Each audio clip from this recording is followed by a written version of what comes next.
Hello, welcome back to my channel, and today I'm going to be giving myself a modern makeover. At this moment in time, it has been almost a year since I last wore a totally modern outfit. It was January of this year that I got rid of almost all of my modern styled clothes and started going really full vintage. I was still super into vintage fashion before that, I just also did a lot of modern looks as well. So I would do maybe once or twice a week a sort of 40s, 50s inspired look. So today we're going to turn back time and take a look at how I dressed as a modern girl before I went full vintage. What I'm wearing right now is a pretty day-to-day outfit for me. I wear this exact hairstyle almost daily, and I wear this dress quite a lot as well. Now, I still have a few of my modern clothes that were my favorites when I used to wear them all the time, and I just couldn't bring myself to get rid of them yet, even though at this point it's been almost a year and I haven't worn them. I have this adorable crop top that I used to wear all the time. I will admit, buy this new from a not so reputable website that I'm sure has unfair labor practices, so this was before I decided that I was no longer going to buy new clothes. It is, however, a very adorable shirt, and I did wear this quite a lot. Same with these pants, I also bought them new. They are plaid, paper bag-waisted pants with a zipper in the front, and I wore these like almost every single day. I loved these pants. So I'm gonna go and put this outfit on, and then we can get started with the hair and makeup and accessorizing and all that stuff. Okay, so this feels kind of weird for me. I do still really love these pants because they just fit me like a dream. Also, they have pockets, which you gotta love. This shirt is very adorable. I definitely used this for a few Winnie the Pooh Disney bound outfits. So now let's add the hair and makeup. So to start things off, I'm gonna take my lipstick off. And I still would have worn blush, I just might have worn a little bit less. So I'm gonna see if I can get a little bit of it off.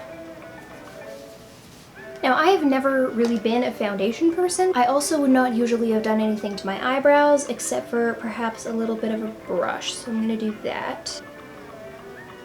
Now I'm going to do a little bit of eyeshadow because I did occasionally do that. I have the Too Faced Chocolate Bar palette. This palette is incredibly old at this point, but honestly I could care less. Let's be real, who actually throws away eyeshadows when they're supposedly gone bad? I am just putting a little bit of a light base on, the shade White Chocolate. Then there is this color right here, Cherry Cordial, and I would often use that one and just put a little bit on my outer corner.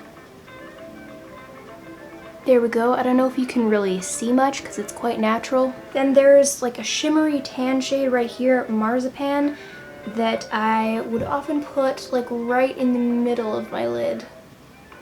Now I have this Wet n Wild highlighter Mega Glow in the shade Platinum Bar. I used to wear this basically every day, and I would just put it on with my fingers because that makes it be a little bit more punchy.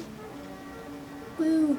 If you're looking for a super effective highlighter that is also cheap, I highly recommend this one, and it's also cruelty-free. I'm gonna put a little bit on the tip of my nose, and then a little bit on my bridge. Now, something I would often do on my lips is I would put a little bit of chapstick on, and then take a little bit of this Retro Red lipstick by NYC, and I put a little bit of that just sort of on the inside of my lips, because that just gives them a little bit of color, but it's not super intense. So that, I believe, would be it for the makeup. That would be a pretty regular face of makeup for me, but this is like pretty much the extent of what I would do. If I had a more exciting outfit happening, I would occasionally use this blue eyeliner I have and like draw a star on my face or something. I would usually do that if it was much more of like a solidly 80s inspired outfit. So let's do something about this hair.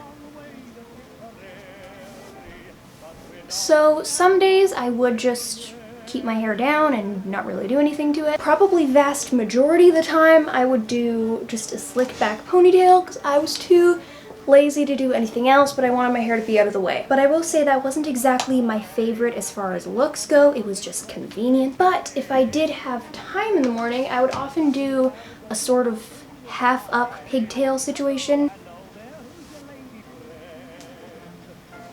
There we go, that would be a pretty regular hairstyle for me. I have this necklace I made inspired by the Infinity Stones from the Marvel movies. And the glasses go back on.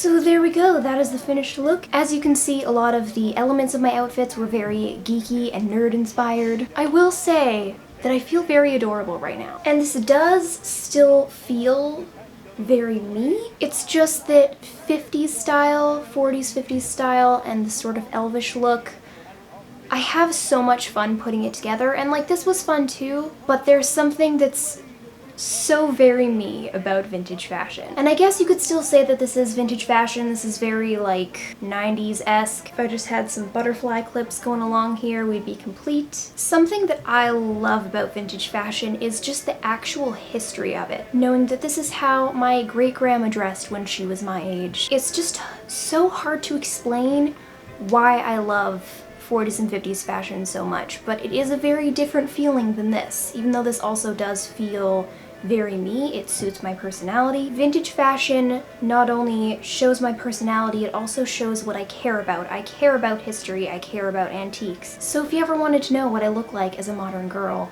this is it. In just about the time span of a year, my style has gone from this with a little spattering of vintage to full-on vintage. So if you were just starting your vintage wardrobe, particularly when it comes to like 40s, 50s, that sort of earlier vintage, it can seem very intimidating. But a year really can pass so fast, and with each year you get closer and closer to your true personal style and refining to exactly what you like to wear and exactly how you like to wear it. Before I finish off the video, I'd like to mention that I have an Etsy shop called Gwen's Vintage Box where I'm selling vintage and antique curated boxes themed after different colors, so the link will be in the description if you want to check that out. I also have this email where you can send me pictures of strange vintage fashions that I can react to in videos. So that would be it for today. I hope you enjoyed this video. Please comment, rate, subscribe, and all that jazz, and I'll see you guys next time. Bye!